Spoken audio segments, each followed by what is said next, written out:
Friday, the 28th of May. Hello and welcome to Business Morning, a very special edition of the program.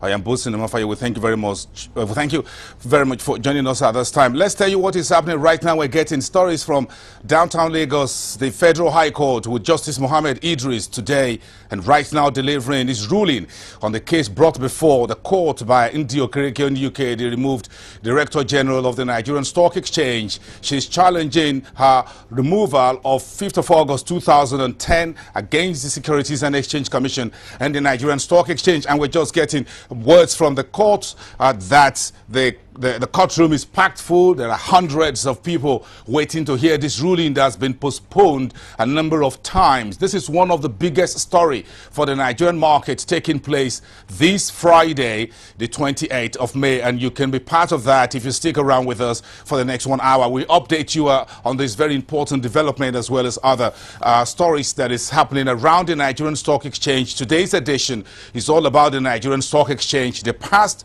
the present, and the future. This is one of those legal battles of the stock exchange that the judge is deciding upon right now. Now, the stock exchange former director general is seeking 3 billion naira in damages for unlawful removal.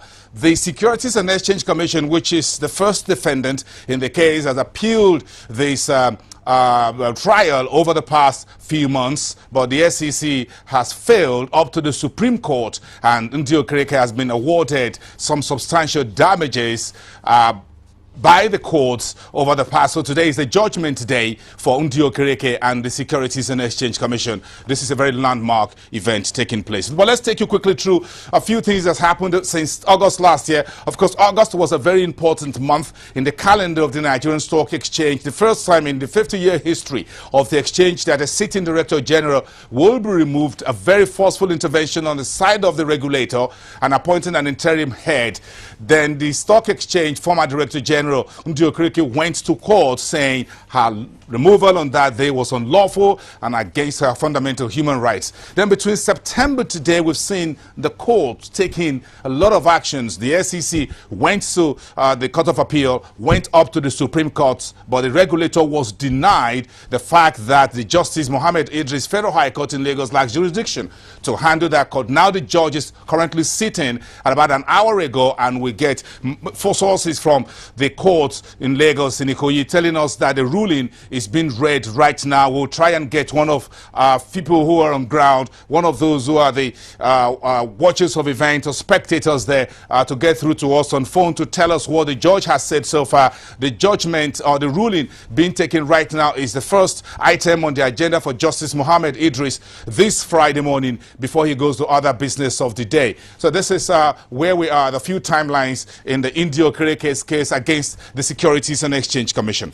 Now let's take you forward a little bit. That was what happened last year. That is what is happening right now. Yesterday, the new Director General, the man who is the full-time CEO of the Stock Exchange, Oscar Oyema, now gave his own agenda, what he called a tactical agenda to get the Stock Exchange back on track. This was part of what he said yesterday. We'll spend more time on this also this morning, and we'll get to our analysts and market operators to talk to us about this very important statement yesterday, a 3-page statement read out to the media by Oscar Oyema, and he says his tenor will focus on listing development, marketing, product development, and strategic alliances are the 4 main, what we call tactical lines of attack for the new Nigerian Stock Exchange. He says he will build a new stock exchange through integrity, accountability, effective corporate governance, transparency, and strong regulatory program with zero tolerance for infractions, and will focus on operational efficiency, a new infrastructure, as well as the demutualization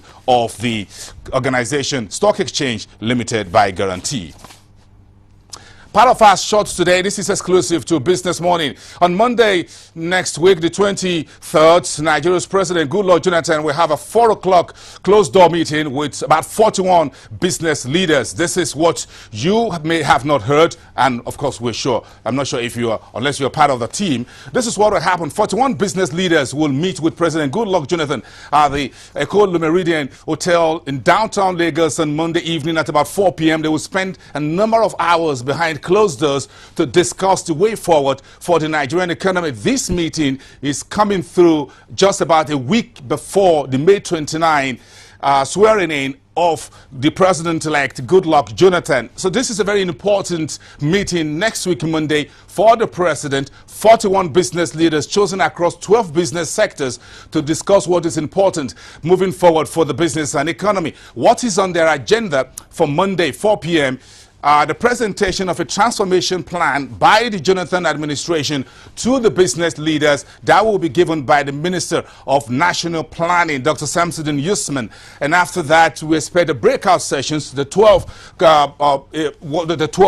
committees will break out, and they will break out into some groups. There will be discussions. They'll put their reports together, and later there will be a communique from the Secretariat handling this presidential business retreat. This is exclusive, and you can put your ears to the ground on Monday and see what the conclusion of that meeting will look like. But who will be at this meeting? Very important meeting for President Goodluck Jonathan on Monday afternoon. Will be with us here in Lagos from Abuja, the country's political capital. So these are part of those who will be part of the team. We can have everybody's name on the screen, but of course this will be the key representatives of each sectors that the president will meet with on Monday afternoon in Lagos. 12 economic sectors to attend. Oil and gas, of course, is first, and you have two names there. Femi Otedola, the man who's at the head of African Petroleum and Zenon Oil, one of the oil magnates in Nigeria, as well as his sidekick at Owando, Wale Tinubu, Owando PLC. Two of them will lead the oil and gas sector, both the upstream and downstream sector. These are two indigenous Nigerians in that business.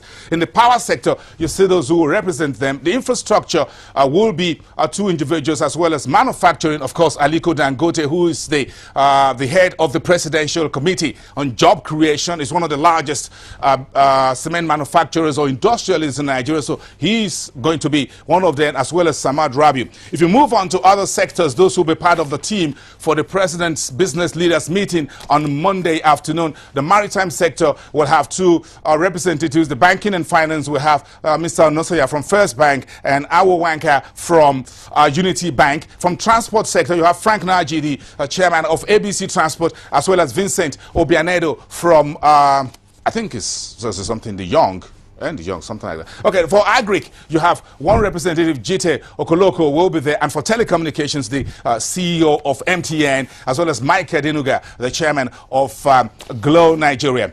If you look at the last flip, thank you so much. For healthcare, Sam Onwambowa is part of the Nigerian Economic Summit Group, and of course the chairman of Nimeth Pharmaceuticals, as well as Stella Okoli, the chairman of Emzo Pharmaceuticals. In the aviation, Ararume Johnson from Arik Air, the company that's just got about dozens of billions in bailout from the government through the operations of the asset management company, as well as Kayode Odukoya will also be there. That's the new airline there that's been reformed after Bellevue. Kayode Odukoya will join Ararume Johnson to talk about the state of the